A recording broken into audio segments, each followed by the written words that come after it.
ఈరోజే మూడవ మాఘ ఆదివారం, పైగా సప్తమితితో కలిసి వచ్చింది. ఆదివారం సప్తమితి కలిసి వస్తే దానినే భాను సప్తమి అని పిలుస్తారు. మాఘ ఆదివారాలు ఎంతో విశిష్టమైనవి. మరి ఎంతో విశేషమైన ఈరోజు ఈ కథను వింటే చాలు ఆ సూర్య భగవానుడి సంపూర్ణ అనుగ్రహం లభిస్తుంది. భానువారం అంటే ఆదివారం రోజు సప్తమి తిథి కలిసి వస్తే దానిని భాను సప్తమి అంటారు. ఇది చాలా గొప్ప యోగం. నవగ్రహాలకు అధిపతి సూర్య భగవానుడు. ఆయన అనుగ్రహం ఉంటే మనకు అసాధ్యమైనది అంటూ ఏదీ ఉండదు. సూర్యారాధనతో విద్య, వ్యాపారాభివృద్ధి, అలాగే నిరుద్యోగులకు ఉద్యోగం రావడం, అవివాహితులకు వివాహం జరగడం, సంతానం కలగడం, మనశ్శాంతి లభించడం, ఈ విధంగా సూర్యారాధనతో లభించినది అంటూ ఏదీ ఉండదు. మరి ఎంతో విశేషమైన ఈ భాను సప్తమి రోజు ఈ కథలను విన్నా, చదివినా, చెప్పినా, వినిపించినా జన్మల పాపాలు తొలగి కోటి జన్మల పుణ్యం వస్తుంది. సకల శుభాలు కలుగుతాయి. మరి ఆ కథలేంటో ఇప్పుడు ఈ వీడియోలో తెలుసుకుందాం. అది శంకరుడి కైలాసం, పార్వతీ పరమేశ్వరులకు నివాసం. పార్వతీదేవికి ఒక అలవాటు ఉంది. రోజు ఏదో ఒక కొత్త కథ పరమేశ్వరుణ్ణి చెప్పమని కోరేది. పరమేశ్వరుడు కూడా ఆనందంతో ఆమెకు అపూర్వమైన కథ వినిపించేవాడు. మామూలుగా పార్వతమ్మ అడగడం పరమేశ్వరుడు ఒకరోజు ఇలా చెప్పాడు: పార్వతి, స్త్రీలు సౌభాగ్యవంతులై అన్నోదకాలకు లోటులేని ఒక వ్రతకథ చెప్తాను, విను అంటూ పరమేశ్వరుడు ఇలా చెప్పడం ప్రారంభించాడు. పూర్వం వృత్తాసురుణ్ణి దేవేంద్రుడు సంహరించాడు. అందువల్ల దేవేంద్రుడికి బ్రహ్మహత్యాదోషం తగిలింది. అప్పుడా దేవేంద్రుడు అంటే ఇంద్రుడు నారాయణుడి దగ్గరకు పోయి మొరపెట్టుకున్నాడు. ఇక నారాయణుడు కనికరించాడు. అప్పుడు నారాయణుడు ఈ బ్రహ్మహత్యా పాపాన్ని 4 భాగాలుగా చేసి మొదటి భాగం భూమికి ఇచ్చాడు, రెండవ భాగం చెట్టులకు ఇచ్చాడు, మూడవ భాగం అన్ని జంగాలకు ఇచ్చి, 4వ భాగం నాతులు అంటే స్త్రీలందరికీ ఇచ్చాడు. సుమా, అందువల్లే స్త్రీలు 4 రోజులు బయటుంటారు. ఆ 4 రోజులు వారి భర్తలు కూడా ఆ స్త్రీలను ముట్టుకోరు. ఆ పాపం పోవాలి అన్నా అన్నం ముట్టని ఆదివారం కథ వినాలి. ఆ కథ చెప్తాను, విను అని పరమేశ్వరుడు పార్వతీదేవికి ఇలా చెప్పడం ప్రారంభించాడు. పూర్వం వేదాలు, శాస్త్రాలు చదివిన ఒక సోమయాజి ఉన్నాడు. అతనికి 7 కొడుకులు పుట్టారు. ఆ 7 మంచి గుణం కలవారు. పుత్రికలు 2. ఆ బ్రాహ్మణుడు సకల శాస్త్రాలు చదివిన దైవం నందు నమ్మకం లేక పూర్వాచారాలను లెక్క చేయకుండా ఉండేవాడు.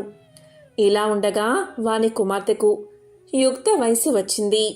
ఆమె బహిష్టు అయినప్పుడు సైతం ఇంటికి దూరంగా ఉండక మైల ఇంటనే గడుపుతూ ఉండేది. ఆ పాప ఫలమున ఆమె శరీరం వింతగా తయారైంది. నిషిద్ధమైన రోజుల్లో కూడా భర్తతో ఉండడం వల్ల మహాపాపం ఆమెకు చుట్టుకుంది. తిండి తినక అధికమైన శరీరంతో బాధపడసాగింది.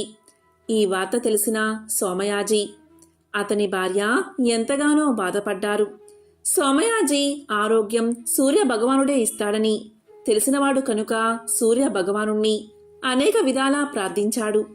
సూర్యదేవా, నా కూతురు తమకేమి అపరాధం చేసింది? ఏ పాపం ఎరగని బాలికకు శరీరంలో ఈ బాధేమిటి తండ్రి అని వేడుకున్నాడు. అప్పుడు సోమయాజికి సూర్య భగవానుడు ప్రత్యక్షమై ఇలా పలికాడు: కుమారా, నీ కూతురు నిషిద్ధమైన రోజుల్లో కూడా భర్తను కూడడం వల్ల ఆ పాపం నీ బిడ్డకు కలిగింది. చూడు, మీ గ్రామంలో సోమిదేవమ్మ అనే పవిత్రురాలు ఉన్నది. అన్ని ధర్మాలు తెలిసిన మహా ఇల్లాలు ఆమె. భర్త మాటను జవదాడని పవిత్రురాలు ఆమె. 365 మహావ్రతాలు చేసిన పుణ్య సాధ్వి. నాకు ముఖ్యమైన భక్తురాలు ఆమె. ఇప్పుడు అన్నం ముట్టని ఆదివారం వ్రతాలు చేస్తుంది. ఆమెను ఒక ఆదివారం ఫలం నీవడిగి తెచ్చుకున్నావా? నీ బిడ్డ ఆరోగ్యం బాగుపడుతుంది అని చెప్పాడు సూర్య భగవానుడు. ఇక సోమదేవమ్మ మామూలు ప్రకారం ఒక ఆదివారం అన్నం ముట్టకుండా సూర్యదేవుని వ్రతం చెయ్యసాగింది. బూరెలు, గారెలు, అప్పాలు నేతితో చేసి పెట్టింది. వాయినాలు ఇచ్చింది. 12 మంది బ్రాహ్మణులను పిలిచింది. కానీ ఒక్కరూ రాలేదు. దానికోసం సోమిదేవమ్మ బాధపడుతూ ఉండగా సూర్య భగవానుడే ముసలి బ్రాహ్మణ రూపంలో ఆమె ఇంటికి వచ్చాడు. దాంతో సోమిదేవమ్మ ఎంతో ఆనందంతో వ్రతాన్ని పూర్తి చేసింది. ఆ సమయానికే ఎంతో బాధతో ఉన్న సోమయాజి వచ్చి ఆ రోజు ఫలాన్ని తనకిమ్మని కోరాడు. దాంతో సోమిదేవమ్మ ఆశ్చర్యంతో ఇలా పలికింది, అయ్యా, ఎవరైనా ధనాన్ని ధాన్యాన్ని కోరతారు, కానీ వ్రతఫలం ఎవ్వరూ కోరరు అని సమాధానం చెప్పింది. ఇలా ఉండగా ఆ బ్రాహ్మణ పంక్తిలో ఉన్న సూర్య భగవానుడు లేచి, అమ్మా, అతడు రోగంతో బాధపడుతున్నాడు కాబట్టి అతనికి సాయం చెయ్యమ్మా అని కోరాడు. దీంతో సోమిదేవమ్మ ఆదివార వ్రతఫలాన్ని సోమయాజులకు దారపోసింది.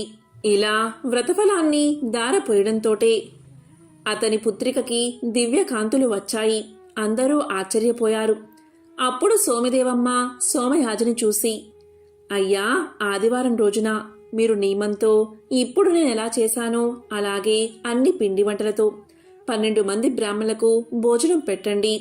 అందరినీ పిలవండి. ఈ వ్రతం చేయలేని వారికి ఈ వ్రత కథ వినిపించండి అనగా సోమయాజి ఇంటికి వచ్చి ముందు కూతురుతో ఈ వ్రతాన్ని చేయించాడు.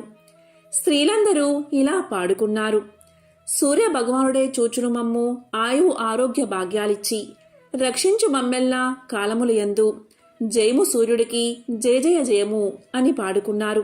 ఇలా అందరూ పాడి అక్షింతలు తలపై వేసుకుని ఎవరిళ్లకు వారు వెళ్ళిపోయారు అని పార్వతీదేవికి పరమేశ్వరుడు తెలియచేశాడు. ఇదే అన్నం ముట్టని ఆదివారం నోము కదా. ఎవరైతే ఈరోజు ఈ కథను వింటారో వారికి సంపూర్ణ ఆరోగ్యం చేకూరుతుంది, సకల శుభాలు కలుగుతాయి. మరి ఎంతో విశేషమైన ఈ భాను సప్తమి రోజు ఈ కథను వింటే చాలు, అనారోగ్య సమస్యలు తొలగి సంపూర్ణ ఆరోగ్యం కలుగుతుంది. సూర్య భగవానుడికి ఎంతో ప్రీతికరమైన ఈ ఆదివార వ్రతాన్ని ఎవరైతే వింటారో వారికి అష్టైశ్వర్యాలు కలుగుతాయి. మరి ఆ కథ ఏంటో ఇప్పుడు తెలుసుకుందాం. పూర్వకాలంలో ఉజ్జయిని నగరంలో ఒక అవ్వ ఉండేది. ఆమెకు ఎవరూ లేరు. దైవభక్తి పరురాలు ఆమె తెల్లవారుజామునే నిద్రలేచి ఆవు పేడతో నీళ్లు చల్లి బియ్య పిండితో ముగ్గులు పెట్టేది. స్నానం చేసి శుచిగా దేవుణ్ణి పూజించేది. అంతవరకు మంచినీళ్లు కూడా ముట్టేది కాదు. అవ్వ వద్ద ఆవు లేకపోవడం వల్ల పొరుగింటి వారి నుంచి గోమయం తెచ్చుకునేది. అవ్వ ఏ రోగాలు లేకుండా ఆరోగ్యంగాను సంతోషంగానూ ఉండడం చూసి పొరిగామి ఈర్షపడేది. నా ఆవు పేడ వల్లే కదా ఆ అవ్వ ఇల్లు అలుకుతుంది, సుఖంగా ఉంది. నేను పేడ ఇవ్వకపోతే అవ్వకు సుఖ సంతోషాలు ఉండవు అనుకుని పేడ ఇవ్వలేదు. ఇల్లు అలకని కారణంగా అవ్వ ఆ రోజు తిండి తినలేదు. కాకతాళీయంగా ఆ రోజు ఆదివారం నీరసంగా దినమంతా పస్తుండి నిద్రపోలేకపోయింది.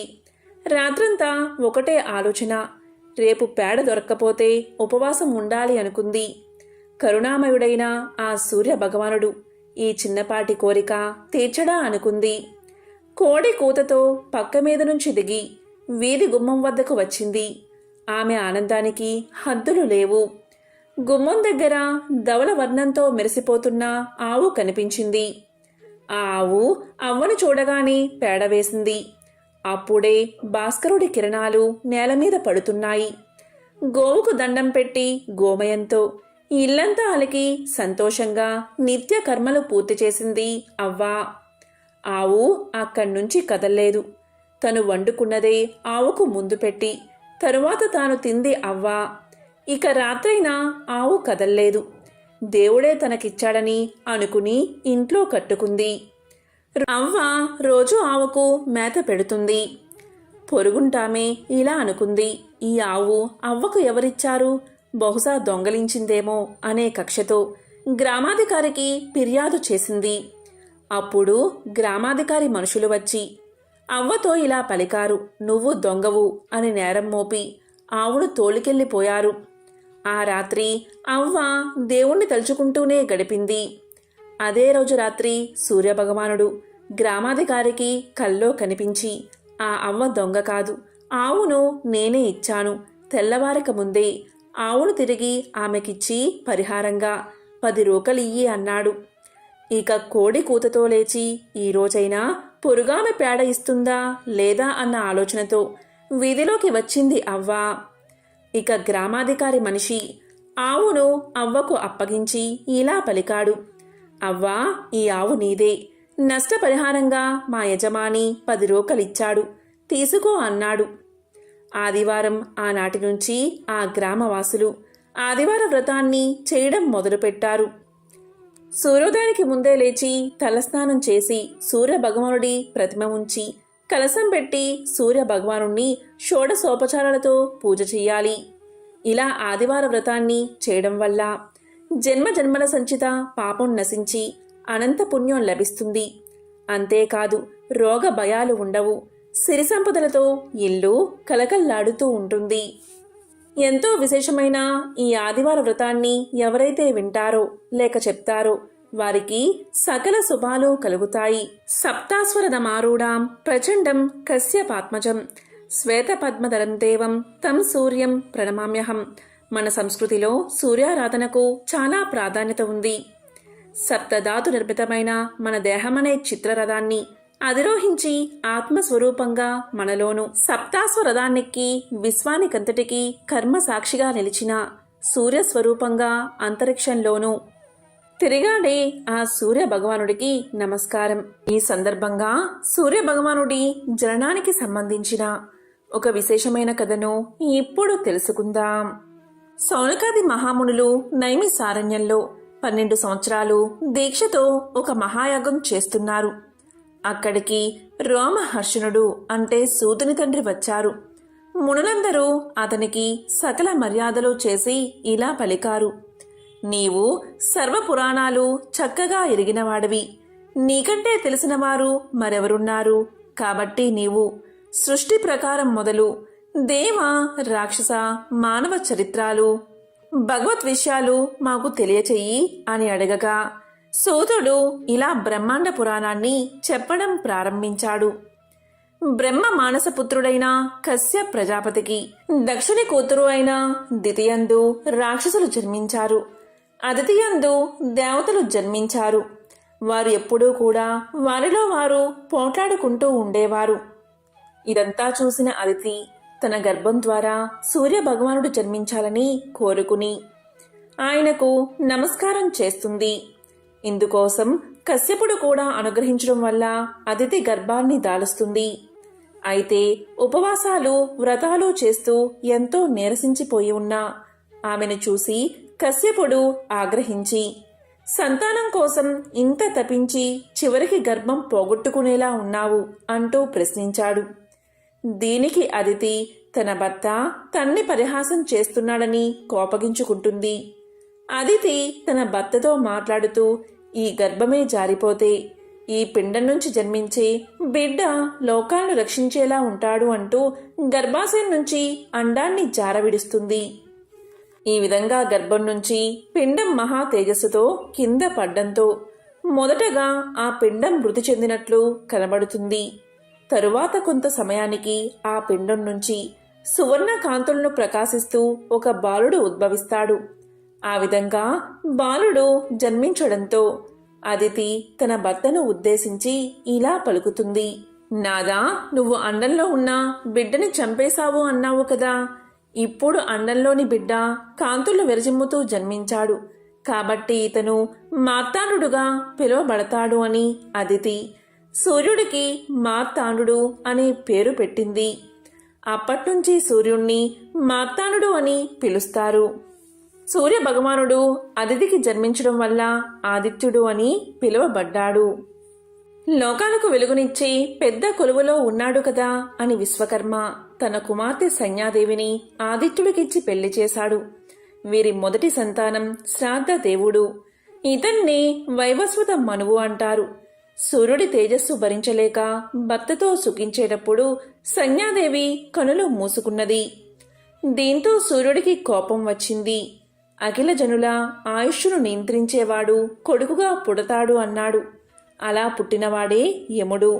ఈసారి ఆమె కళ్ళు మూసుకోలేదు కాని భర్తను చంచల దృష్టితో చూస్తూ ఉండిపోయింది. అప్పుడు సూర్యుడు ఇలా పలికాడు.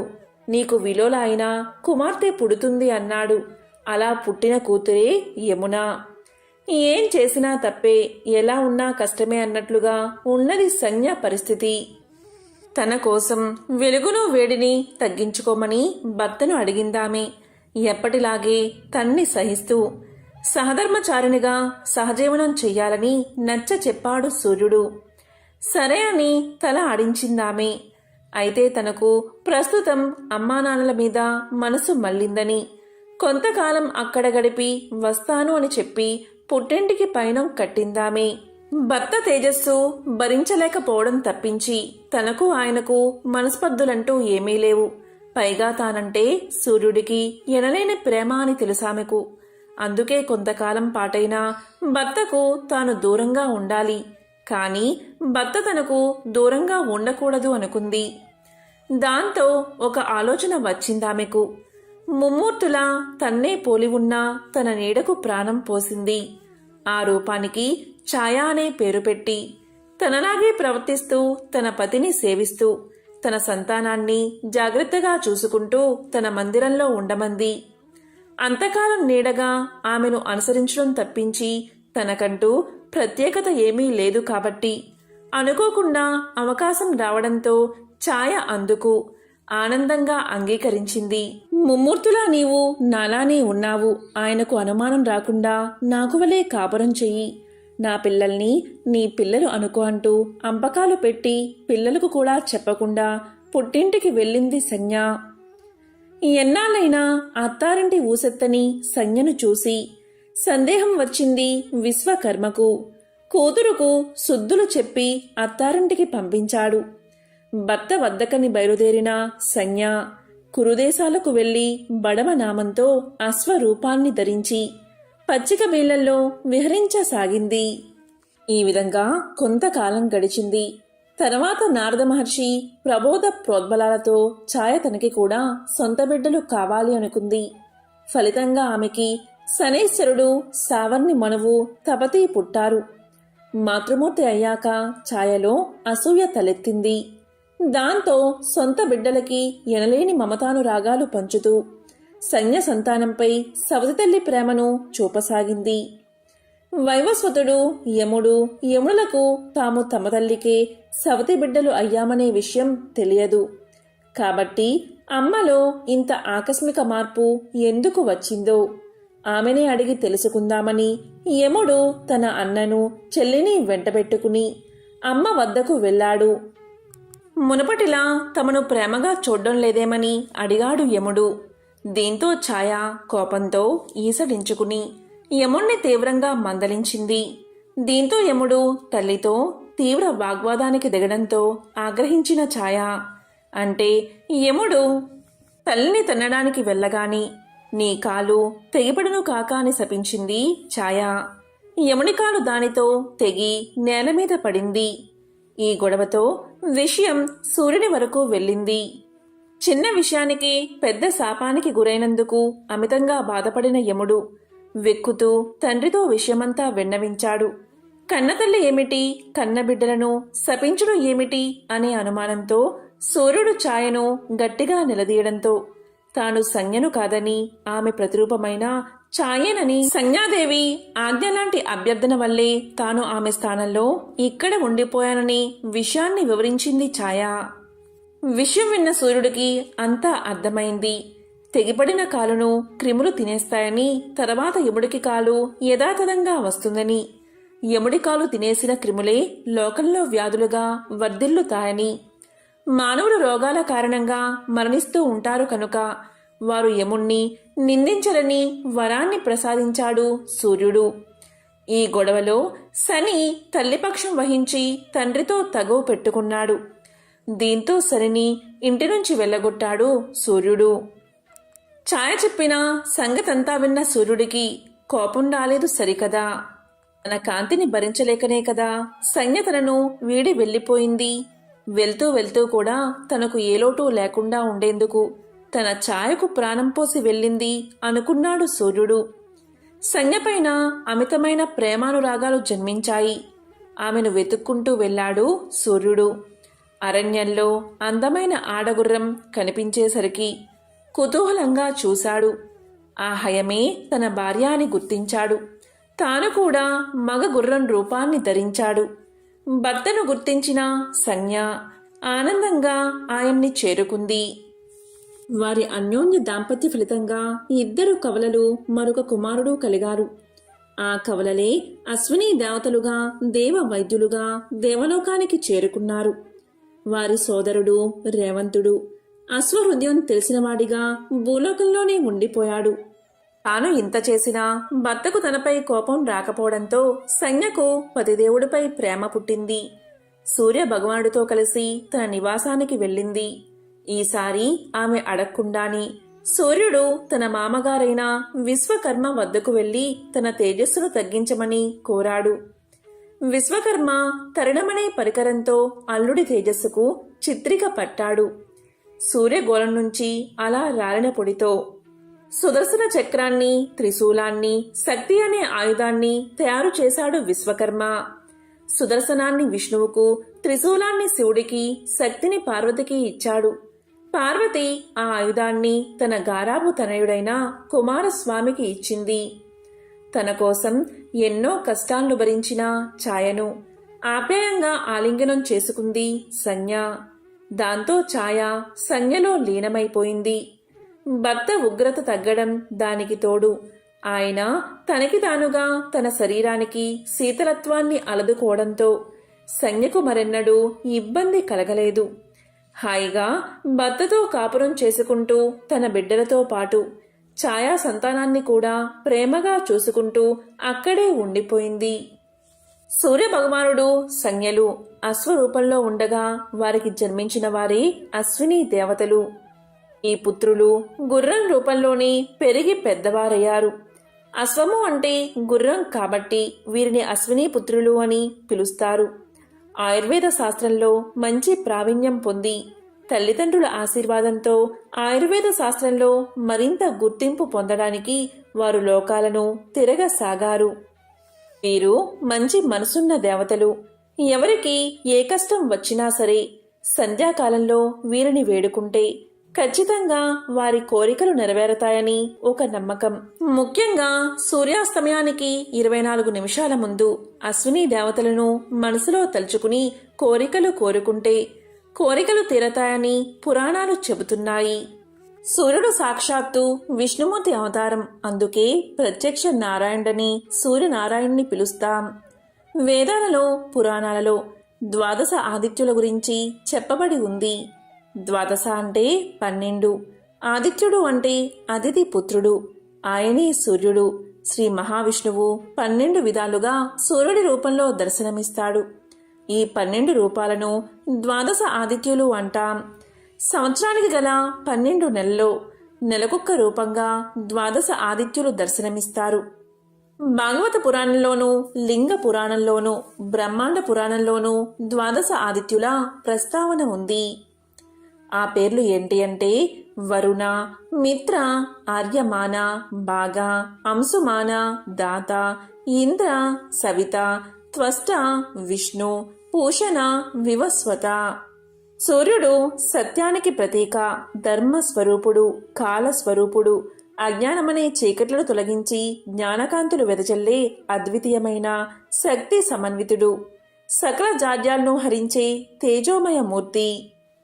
జపాకుసుమ సంకాసం కాశ్యపేయం మహాద్యుతిం తమోరీం సర్వ పాపగ్నం ప్రణతోస్మి దివాకరం. సప్తాస్వరథమారూఢాం ప్రచండం కశ్యపాత్మజం శ్వేతపద్మధరం దేవం తం సూర్యం ప్రణమామ్యహం. సూర్యుడు గ్రహాలకు అధిపతి. అటువంటి సూర్యుడు ఎవరిని పూజిస్తాడో, ఎవరిని ఆరాధిస్తాడో ఇప్పుడు తెలుసుకుందాం. సృష్టి ప్రారంభంలో బ్రహ్మ నోటి నుంచి ఓం అనే పదం ఉచ్చరించబడింది. అది సూర్యుడి ప్రారంభ సూక్ష్మ రూపం. ఆ తరువాత భువ, స్వ అనే పదాలు పుట్టాయి. ఎప్పుడైతే ఈ 3 పదాలు ఓం అనే దేహ రూపంలో కలిసిపోయాయో అప్పుడు సూర్యుడు స్థూల రూపాన్ని పొందాడు. విశ్వం ప్రారంభంలో జన్మించినందున సూర్యుడికి ఆదిత్య అనే పేరు పెట్టారు. అటువంటి సూర్యుడు దేవదేవుడైన శివుణ్ణి ఆరాధించేవాడు. మహాదేవుడు సూర్య భగవానుడికి ప్రియమైన ఆరాధకుడిగా ఉన్నారు. శివుడంటే సూర్యుడికి ఎనలేని భక్తి. నిత్యం శివనామ స్మరణలోనే గడుపుతాడట సూర్యుడు. సూర్య భగవానుడికి సంబంధించిన ఒక విశేషమైన కథను ఇప్పుడు తెలుసుకుందాం. కురుక్షేత్ర సంగ్రామం ముగిసిన తర్వాత భీష్ముడు ఉత్తరాయణం కోసం ఎదురుచూస్తూ అంపశయ్య మీదే నిరీక్షించసాగాడు. ఈ సమయంలో ధర్మరాజు భీష్ముని చెంతకు చేరి తన ధర్మ సందేహాలను నివృత్తి చేసుకున్నాడు. ఈ సందర్భంలో భీష్ముడు గొడుగు చెప్పులు ఏర్పడిన సంగతి ఇలా చెప్పుకొచ్చాడు. పూర్వం భృగువంశంలో జమదగ్ని అనే తపస్సంపన్నుడు ఉండేవాడు. ఈయన భార్య పేరు రేణుకాదేవి. జమదగ్ని ఒకసారి తన భార్యతో కలిసి ఆరుబయట విలువిద్యను అభ్యసిస్తున్నాడు. ఆయనకు ఎప్పటికప్పుడు బాణాలను అందిస్తానంటూ రేణుకాదేవి ఆయనకు సాయంగా నిల్చుంది. ఇలా కాసేపు గడిచిన తర్వాత జమదగ్ని వెనక్కి తిరిగి చూసుకుంటే తన భార్య కనిపించనేలేదు. తరువాత నిదానంగా అడుగులో అడుగు వేసుకుంటూ వచ్చిన రేణుకాదేవిని చూసి ఆమె ఆలస్యానికి కారణం అడిగాడు మహర్షి. అప్పుడు ఆమె తాను సూర్యుడి తాపానికి తాళలేక ఒక చెట్టు నీడలో నిలబడిపోయానని చెప్పుకొచ్చింది. అంతే, జమదగ్నికి కోపం వచ్చేసింది. తన భార్యకి తాపం కలిగించిన ఆ సూర్యుడి వేడిని అడ్డుకోవాలి అనిపించింది. వెంటనే తన బాణాలతో ఆ సూర్యుణ్ణి కప్పి పారేసేందుకు సిద్ధపడిపోయాడు మహర్షి. ఈ ప్రమాదాన్ని గ్రహించిన సూర్యుడు వెంటనే ఒక బ్రాహ్మణుడి రూపంలో జమదగ్ని చెంతకు చేరుకున్నాడు. మునివర్య, మీలాంటి జ్ఞానులు ఆ సూర్యుడి మీద కోపగించడం సమంజసమేనా? ఆ సూర్యుని తాపం వల్లే కదా నీరు ఆవిరై తిరిగి వర్షంగా కురుస్తుంది. ఆయన శక్తి కారణంగానే కదా చెట్టు చేమ బతుకుతున్నాయి. అసలు ఆయన లేకుండా జీవం మనుగడ సాగించడం అసాధ్యం కదా అంటూ జమదగ్నిని శాంతింపచేసే ప్రయత్నం చేశాడు బ్రాహ్మణ రూపంలో ఉన్న సూర్యుడు. కాని ఎంతగా నచ్చచెప్పినా జమదగ్ని శాంతించకపోవడంతో చివరికి సూర్యుడు తన నిజరూపంతో దర్శనం ఇచ్చాడు. ఇలా పలికాడు, ఓ బ్రహ్మర్షి, నా వల్ల ఏదైనా అపరాధం జరిగి ఉంటే క్షమించు. అంతేకాని నీ కోపంతో నా వెలుగుని అడ్డుకుని ఈ లోకాన్ని అంధకారంలో ముంచెత్తకు అని వేడుకున్నాడు. సాక్షాత్తు ఆ సూర్య భగవానుడే క్షమించమని కోరడంతో జమదగ్ని మనసు కరిగిపోయింది. సూర్యుడు కూడా తన వల్ల కలుగుతున్న తాపానికి ఉపశమనంగా గొడుగు చెప్పులను సృష్టించి జమదగ్ని దంపతులకు కానుకగా ఇచ్చాడు. అలా గొడుగు చెప్పులను ధరించడం, వాటిని దానం ఇవ్వడం మొదలైందని మన పెద్దల నమ్మకం. ఆదివారం ఏమీ చేయకపోయినా సరే ఆదిత్య హృదయాన్ని పఠించండి. ఆదిత్య హృదయం పరమ పవిత్రం. ఒక స్తోత్రరాజం వంటి మహామంత్రం. పాపాలను శాపాలను పోగొట్టి కష్టాలను తీర్చి ఆయుష్ను పెంచి అక్షర సాధనమే ఆదిత్య హృదయం. ఈ అమోఘమైన స్తోత్రరాజాన్ని శ్రీరామచంద్రుడికి అగస్త్య మహర్షి మంత్రాల వంటి మాటల్లో వివరించాడు. ఆరోగ్య భాగ్యమును సకల సంపదలను ప్రసాదించేవాడిగా ప్రత్యక్ష దైవంగా సూర్య భగవానుడి పేరు ప్రఖ్యాతి కాంచాడు. ఆదిత్య హృదయం మహాపవిత్రమైనది. దీనిని భక్తి శ్రద్ధలతో ఎల్లవెల్లలా పారాయణం చేస్తే ఇహలోకాన అన్ని రకాల సంపదలు, పరమున పుణ్యలోకాన్ని పొందుతారు. నిత్యం పారాయణం చేయలేకపోతే ఆదివారం పఠించినా చాలు. ఇలా చేస్తే న్యాయ వివాదాల్లో చిక్కుకుని కోర్టుల చుట్టూ తిరుగుతూ సతమతమయ్యేవారు దీన్ని పారాయణ చేస్తే దాని నుండి విముక్తి పొందుతారు. దరిద్రంతో బాధపడుతున్న వారు అనునిత్యం పారాయణం చేస్తే సకల అష్టైశ్వర్య సంపదలను పొందుతారు. అనారోగ్య రుగ్మలతో బాధపడుతున్నవారు ఆదిత్య హృదయాన్ని పఠిస్తే రోగాలు మాయమవుతాయి. నిరుద్యోగులు పారాయణ చేస్తే మంచి ఉద్యోగం లభిస్తుంది. విద్యార్థులు పారాయణం చేస్తే పరీక్షల్లో మంచి మార్కులతో ఉత్తీర్ణులవుతారు. ఆదిత్య హృదయం రామ రావణ సంగ్రామంలో వెలువడింది.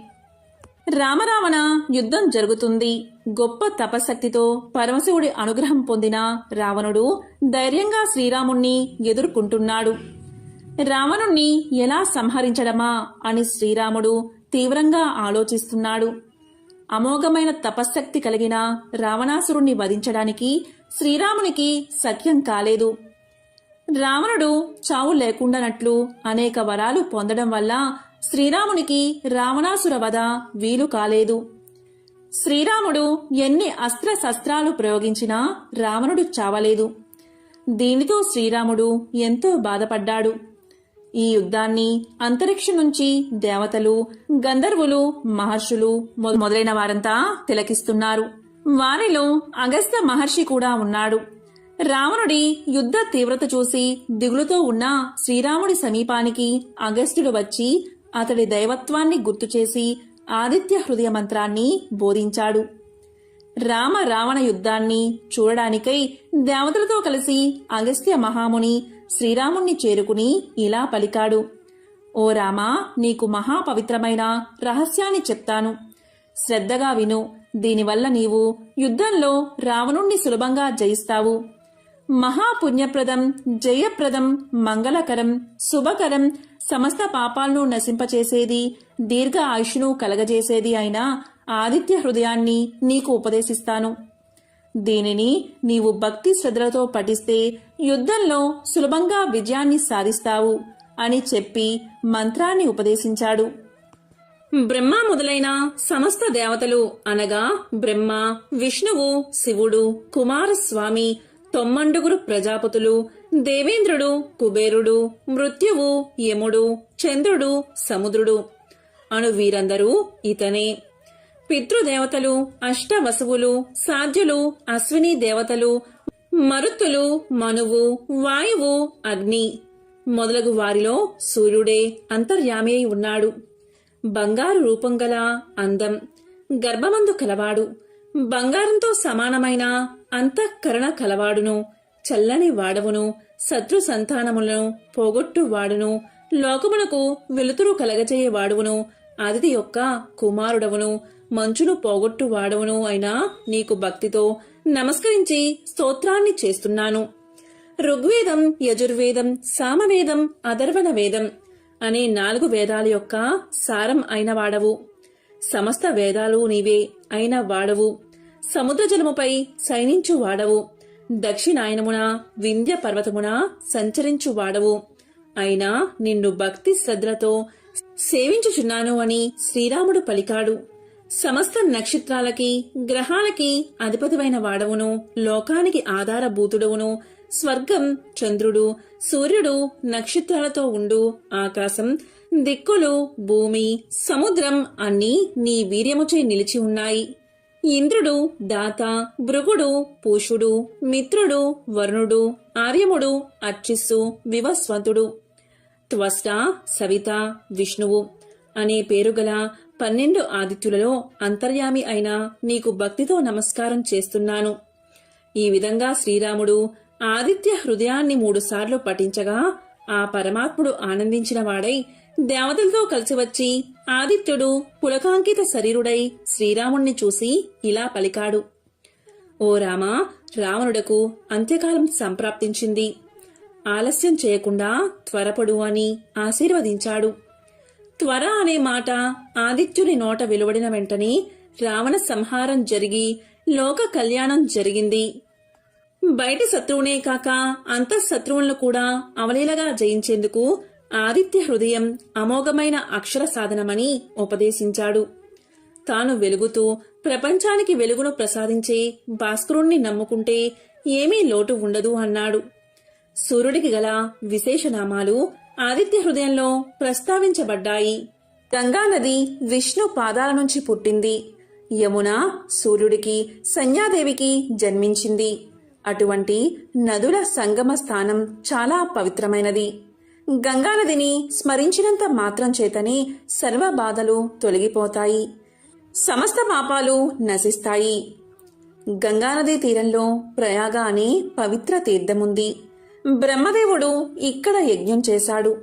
ఇక్కడ అన్ని తీర్థాల్లోనూ స్నానం చెయ్యవచ్చు. ఆ పుణ్య గంగానదిలోని నీటి బిందువులని స్పృశించినంత మాత్రం చేతనే సమస్త పాపాలు తొలగి మహాపుణ్యం కలుగుతుంది.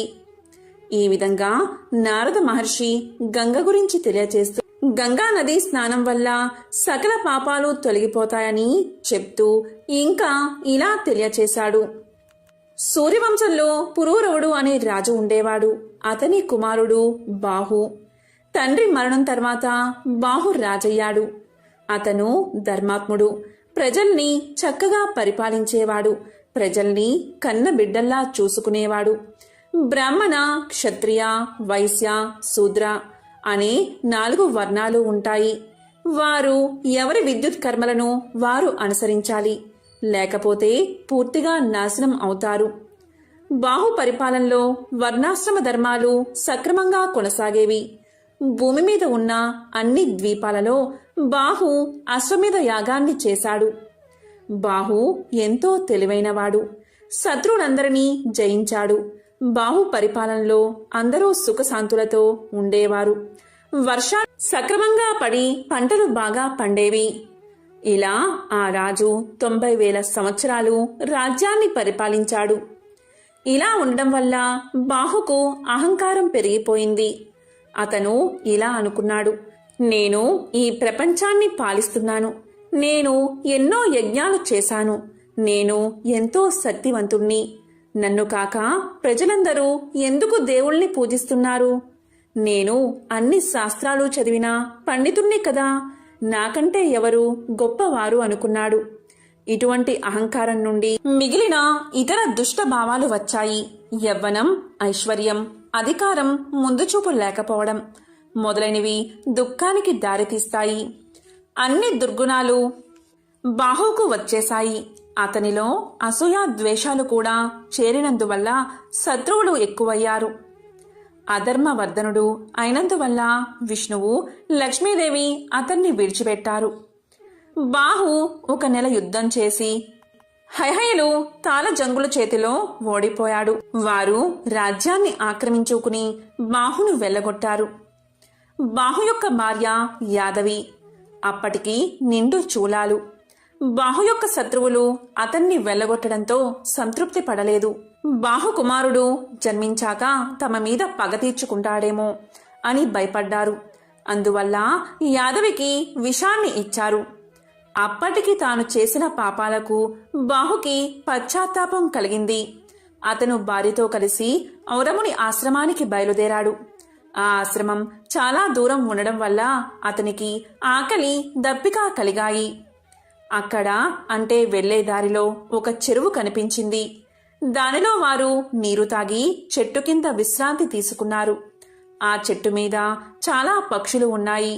దాక్కోండి అందరూ, బాహు ఇక్కడికి వచ్చాడు, అతన్ని చూడకండి అని పక్షులు అనుకుంటూ ఉన్నాయి. బాహు ఆ మాటలు విన్నాడు. ప్రజలు కూడా తన గురించి విమర్శిస్తున్నారు అని అనుకున్నాడు. రాజ్యం పోయినందుకు అతని సామంతులు కూడా బాధపడలేదు. వీటిని తలుచుకుని బాహుకి జీవించాలి అనే కోరిక నశించింది. అతను వృద్ధుడు అయ్యాడు. ఆరోగ్యం కూడా క్షీణించిపోయింది. అతను మరణించాడు. అతని భార్య సహగమనం చెయ్యాలి అనుకుంది. కాని ఔరవుడు ఆమెను వారించాడు. ఔరవ మహర్షి ఇలా పలికాడు, అమ్మా, నీవు నిండు గర్భిణివి. సహగమనం చేస్తే నీవు హత్య చేసినట్లు. నీవు అలాంటి పని మాత్రం చెయ్యవద్దు. నేను దీనిని ఏమాత్రం సహించను. నీవు ఒక శక్తివంతుడైన రాజుకి జన్మను ఇవ్వబోతున్నావు అన్నాడు. దానికి ఆమె అంగీకరించి భర్తకు అంత్యక్రియలు చేసి ఔరవముని ఆశ్రమానికి వెళ్ళింది. ఔరవుని ఆశ్రమంలో యాదవి ఒక కుమారుణ్ణి కన్నది. శత్రువులు ఆమెకు ఇచ్చిన విషం ప్రసవ సమయంలో బయటకు వచ్చేసింది. తల్లిని, బిడ్డను ఆ విషం ఏమీ చెయ్యలేదు. గర అంటే విషమని అర్థం, సా అంటే కూడా అని అర్థం. కాబట్టి ఆమె కుమారుడికి సగరుడు అనే పేరు పెట్టింది. ఔరవుడు సగరుడికి అన్ని శాస్త్రాలు నేర్పించాడు. క్షత్రియ ధర్మాలను తెలియచేశాడు. అతను పెద్దవాడిన తర్వాత యుద్ధకళ నేర్పించాడు. సగరుడు న్యాయవంతుడు, ధైర్యవంతుడు అయ్యాడు. తరువాత సగరుడు తల్లిని ఇలా అడిగాడు, నా తండ్రి ఎక్కడున్నారు? అసలు నా తండ్రి ఎవరు? తండ్రి లేని జన్మ ఎందుకు? దయచేసి నా తండ్రి ఎవరో చెప్పు అని తల్లిని అడిగాడు. అంతవరకు యాదవి సగరుడికి తండ్రి గురించి చెప్పలేదు. ఇప్పుడు చెప్పలేక తప్పలేదు. నీ తండ్రిని శత్రువులు తరిమేశారు నాయనా అని చెప్పింది. ఆ విషయం విని సగరుడు శత్రువుల మీద పగ తీర్చుకోవాలి అనుకున్నాడు. తల్లి ఆశీర్వాదాన్ని ఔరవుని దీవెల్లో తీసుకుని సగరుడు బయలుదేరాడు. వశిష్ఠుడు బాహు యొక్క గురువు కాబట్టి సగరునికి కూడా గురువే. సగరుడు వశిష్ఠుని వద్దకు పోయి అతని ఆశీర్వాదాన్ని తీసుకున్నాడు. వశిష్ఠుడు సగరునికి ఇంద్రాస్త్రాన్ని, వరుణాస్త్రాన్ని, బ్రహ్మాస్త్రాన్ని, ఆగ్నేయాస్త్రాన్ని మొదలైన దివ్య అస్త్రాలు ఇచ్చాడు. శక్తివంతమైన ధనస్సు కూడా ఇచ్చాడు. వీటి వల్ల సగరుడు అజయుడు అయ్యాడు. సగరుడు శత్రువులపై యుద్ధం చేశాడు. కొంతమంది శత్రువులు చనిపోయారు. బతికున్నవారు వశిష్ఠుడి వద్దకు రక్షణ కోసం వెళ్లారు. అప్పుడు సగరుడు వశిష్ఠుడితో ఇలా చెప్పాడు: ఋషివర్య, ఈ పాపాత్ములను చంపడం అవసరం. వారికి మీరు రక్షణ ఇవ్వకండి, శత్రువుని బతకనివ్వకూడదు అన్నాడు. దానికి వశిష్ఠుడు ఇలా పలికాడు: వద్దు, వారిని బతకనివ్వు. తెలివి తక్కువగా చంపడం మంచిది కాదు. తరువాత వారి పాపాలకు వారే శిక్షను అనుభవిస్తారు. రక్షణ కోసం వచ్చిన వారిని చంపి నువ్వు పాపాన్ని ఎందుకు మూట కట్టుకుంటావు అన్నాడు వశిష్ఠుడు. అప్పుడు సగరుడు వారిని చంపకుండా విడిచిపెట్టాడు. కాని వారిని మరో విధంగా శిక్షించాడు. అతని శత్రువుల్లో కొంతమందికి శిరోజాలు కత్తిరించాడు. కొంతమంది యవ్వనులకు శిరోజాలను పొడవుగా పెంచాలి అని శాసించాడు. కొంతమంది శత్రువులకు శిరోముండనం చేయించడమే కాకుండా వారి గడ్డాలు తీయించాడు. వారిని వేదాలు చదవకూడదు అని నిషేధించాడు. ఇలా జరిగిన తర్వాత వశిష్ఠుడు సగరునికి పట్టాభిషేకం చేశాడు. సగరుడికి 2 భార్యలు. ఒకరు కేసని, ఆమె విదర్భరాజు కుమార్తె. 2వ భార్య సుమతి. సగరుడు రాజైన విషయం విని ఔరవుడు అతన్ని ఆశీర్వదించడానికి వచ్చాడు. అప్పుడు ఔరవుడు సగరుడితో ఇలా పలికాడు: నేను నీకు 2 వరాలు ఇవ్వాలి అనుకుంటున్నాను. నీ భార్యలో ఒకరికి ఒకే ఒక కుమారుడు జన్మిస్తాడు. మరొకరికి 60,000 మంది కుమారులు కలుగుతారు. ఏ భార్యకు ఏది కావాలో కోరుకో అన్నాడు. దానికి రాజు కేసునికి ఒక కుమారుడు, అలాగే సుమతికి 60,000 మంది కుమారులు కావాలి అని ప్రార్థించాడు. ఆ విధంగానే కేసునికి ఒక కుమారుడు పుట్టాడు. అతను చాలా దుర్మార్గుడు అయ్యాడు. అతనికి అసమంజసుడు అనే పేరు పెట్టారు. సుమతికి 60,000 మంది పుత్రులు కలిగారు. వారందరూ కూడా అసమంజసుడిలాగే దుర్మార్గులు అయ్యారు. మొదట్లో సగరుడు కుమారుల గురించి పట్టించుకోలేదు. అసమంజసుడికి ఒక కొడుకు పుట్టాడు. అతని పేరు అంశుమంతుడు. అంశుమంతుడు తండ్రిలా దుర్మార్గుడు కాదు, ధర్మ బుద్ధి కలవాడు. సగరపుత్రులు 60,000 మంది చాలా దుర్మార్గంగా ప్రవర్తించసాగారు. యాగాలను ధ్వంసం చేసేవారు, సాధువుల్ని హింసించేవారు, దేవతలకు ఇచ్చే నైవేద్యాలను తీసుకునేవారు, అప్సరసలను ఎత్తుకుని పోయేవారు, పారిజాత పుష్పాలను దొంగలించేవారు. ఇదంతా చూసిన ఇంద్రాది దేవతలు వారిని ఎలాగైనా నాశనం చెయ్యాలి అనుకున్నారు. వారందరూ కలిసి కపిలుడు అనే ముని ఆశ్రమానికి చేరుకున్నారు. కపిలుడు విష్ణు భక్తుడు. విష్ణువంతా శక్తివంతమైన వాడు. పాతాళ లోకంలో అతని ఆశ్రమం ఉంది. వారందరూ కపిలముని వద్దకు వచ్చారు. వారు ఇలా పలికారు: ఓ మహర్షి, సగరపుత్రుల నుండి లోకాన్ని కాపాడండి అని వేడుకున్నారు. దానికి ఆ మహర్షి ఇలా సమాధానం చెప్పాడు: భయపడకండి దేవతలారా, ఇతరులను బాధించేవాళ్లు ఎంతటి పాపాత్ములైనా శిక్షను అనుభవిస్తారు. మీరు నిశ్చింతగా స్వర్గానికి వెళ్ళండి అన్నాడు. ఇంతలో సగరుడు అశ్వమేధ యాగాన్ని ప్రారంభించాడు.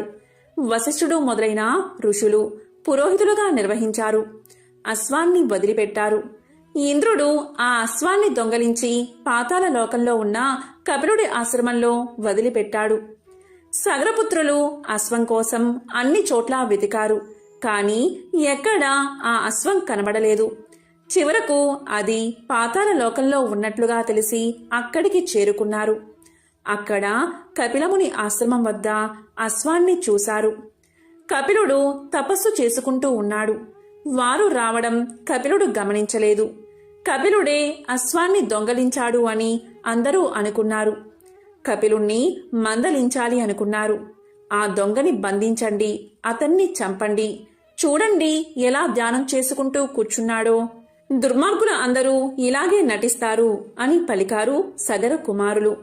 కపిలుణ్ణి బంధించారు. కాని కపిలుడు ధ్యాన ముద్రలోనే ఉన్నాడు. తరువాత వారు కపిలుణ్ణి తన్ని ఈడ్చుకుపోసాగారు. అప్పుడు కపిలుడు ధ్యానాన్ని వీడి వారి వైపు తీక్షణంగా చూశాడు. అంతే, అందరూ అక్కడికక్కడే క్షణకాలంలోనే భస్మం అయిపోయారు. ఆ కపిలుడి కోపానికి చుట్టుపక్కల ఉండే పాములన్నీ ఆ వేడికి తట్టుకోలేక సముద్రంలోకి పారిపోయాయి.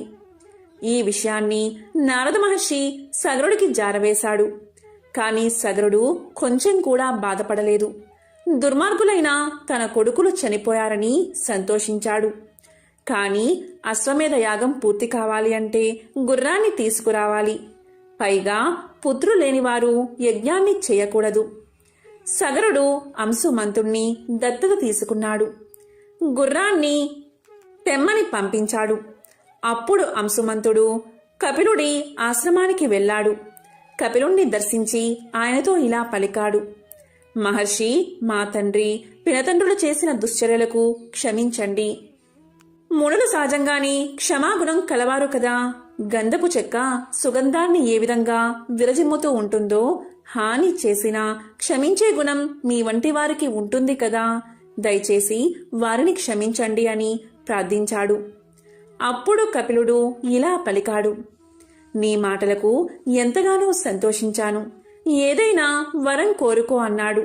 దానికి అంశుమంతుడు ఇలా పలికాడు: స్వామి, నా తండ్రి పినతండ్రులు ఏ విధంగా స్వర్గానికి వెళ్తారో సెలవివ్వండి. ఇంతకంటే నేను కోరేది ఏమీ లేదు అన్నాడు. అప్పుడు ఆ మహర్షి ఇలా పలికాడు: అంశుమంతా, నీ మనవడు స్వర్గం నుండి పవిత్రమైన గంగను భూమికి తీసుకువస్తాడు. అప్పుడు నీ తండ్రి పినతండ్రులకు స్వర్గ ప్రాప్తి కలుగుతుంది. వారి పాపాలు క్షమించబడతాయి. నువ్వు ముందుగా గుర్రాన్ని తీసుకుని వెళ్ళు అని దీవించాడు. అంశుమంతుడు జరిగిన విషయాన్ని సగరుడికి తెలియచేశాడు. అంశుమంతుడికి దిలీపుడు అనే కుమారుడు ఉన్నాడు. ఆ దిలీపుని కుమారుడే భగీరథుడు. భగీరథుడు ధర్మాత్ముడు, సత్యవంతుడు, ఎన్నో యాగాలు చేశాడు. ఒకసారి అతన్ని చూడడానికి యముడే స్వయంగా వచ్చాడు. అప్పుడు భగీరథుడు యముణ్ణి పూజించాడు. మానవ మాతృలైన నన్ను చూడడానికి మీ వంటివారు వచ్చినందుకు నా జన్మ ధన్యమైంది. ధర్మం గురించి వివరించండి అన్నాడు. అలాగే పాపుల యొక్క గతి ఏమవుతుంది అని అడిగాడు. దానికి యముడు ఇలా సమాధానం చెప్పాడు: బ్రాహ్మణులకు దానం ఇవ్వడం వల్ల చాలా పుణ్యం వస్తుంది. లేదా వారికి ఉపాధి కల్పించినా సరే అంతే పుణ్యం వస్తుంది. తులసి మొక్కను పెంచితే అలాంటివాడు ధన్యుడు అవుతాడు. పాపాలు నశించిపోతాయి. విష్ణువుకి పాలతోనూ నేతితోనూ అభిషేకం చేస్తే స్వర్గ ప్రాప్తి కలుగుతుంది. విగ్రహాలను కొబ్బరి నీటితో కాని చెరుకు రసంతో కాని అభిషేకించాలి. శివుడి విగ్రహాలను కూడా ఇలాగే అభిషేకించాలి అని చెప్పి చివరికి యముడు భగీరథుడితో ఇలా అన్నాడు: రాజా, నీ ప్రశ్నలు అన్నిటికీ సమాధానాలు చెప్పాను. ధర్మంగా ప్రవర్తించి అభివృద్ధి చెందు. ప్రజల్ని బాగా పరిపాలించు. విష్ణు భక్తిని కలిగి ఉండు. కాని శివకేశవులకు భేదం లేదని గ్రహించు. నీ పూర్వీకులు పాపాత్ములు.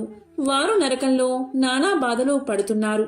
వారి భస్మాలపై గంగానది ప్రవహిస్తే వారికి ముక్తి కలుగుతుంది. నీకు ఇవేనా ఆశీస్సులు అని ఆశీర్వదించి అంతర్ధానమయ్యాడు యముడు. అంతా విన్న భగీరథుడు గంగను భూమి మీదకు తీసుకురావడానికి గోదావరి తీరానికి వెళ్లి తపస్సు చేయడం మొదలుపెట్టాడు. అక్కడ భృగు మహర్షి ఆశ్రమం ఉంది. అతని ఆశ్రమం చుట్టూ అనేక రకాల వృక్షాలు, పువ్వులు ఉన్నాయి. ఆ అడవిలో వన్య మృగాలు ఉన్నాయి. అనేక రకాల పక్షులు, నెమళ్ళు ఉన్నాయి. అప్పుడు భగీరథుడు ఇలా అన్నాడు: మహాత్మా, మీరు ధర్మశాస్త్రాలు తెలిసినవారు. విష్ణుమూర్తిని ప్రసన్నం ఎలా చేసుకోవాలో తెలియచేయండి అన్నాడు. దానికి భృగువు ఇలా పలికాడు: రాజా, నీవు సత్యవంతుడివి. అందుకే నీవు నీ పూర్వీకులకు విముక్తి కలిగించాలి అనుకుంటున్నావు. సజ్జన సాంగత్యం చెయ్యి. అసత్యం పలకకు. హింసను విడనాడు. విష్ణువును ప్రార్థించు. నీకు పుణ్యం లభిస్తుంది అని చెప్పాడు. అప్పుడు భగీరథుడు ఇలా అడిగాడు: అసలు మహర్షి, సత్యం అంటే ఏమిటి? అహింస అంటే ఏమిటి? విష్ణువుని ఎలా ప్రార్థించాలి? నన్ను మీ కొడుకుగా భావించి నా ప్రశ్నకు సమాధానం చెప్పండి అన్నాడు. దానికి ఆ భృగు మహర్షి ఇలా సమాధానం చెప్పాడు. మతానికి విరుద్ధం కాని వాటిని చెప్పడమే సత్యం. ఇతర జీవులకు హాని కలిగించకుండా ఉండేది అహింస. ఇతరులను శత్రువులుగా భావించేవారు, మతానికి విరుద్ధంగా ప్రవర్తించేవారు మందబుద్ధులు, పాపాత్ములు. అలా చేయనివారు సజ్జనులు. వారు వేదాలను అనుసరిస్తారు, ధర్మబద్ధమైన పనులను సజ్జనులు చేస్తారు, ఇతరులకు మేలు చేస్తారు, వారికి పుణ్యం లభిస్తుంది. విష్ణువును పూజించడానికి ప్రత్యేకమైన విధానాలు ఏమీ లేవు. ఎందుకు అంటే విశ్వమంతా విష్ణువు వ్యాపించి ఉన్నాడు. సర్వజీవులు విష్ణు యొక్క అంశలే అనే భావాన్ని కలిగి ఉండాలి అని చెప్పాడు భృగు మహర్షి. ఈ మాటలన్నీ విన్న తర్వాత భగీరథుడు భృగు వద్ద సెలవు తీసుకుని తపస్సుకై అడవులకు వెళ్ళాడు. కొంతకాలం అడవిలో తపస్సు చేసిన తర్వాత హిమాలయాలకు వెళ్ళాడు. అక్కడ గంగానది ప్రవహిస్తూ ఉంది. ఆ ప్రదేశంలో భగీరథుడు ఘోరమైన తపస్సు చేశాడు. చాలా కాలం గడిచిపోయింది. ప్రాణాయామం చేస్తూ 60,000 సంవత్సరాలు తపస్సు చేశాడు.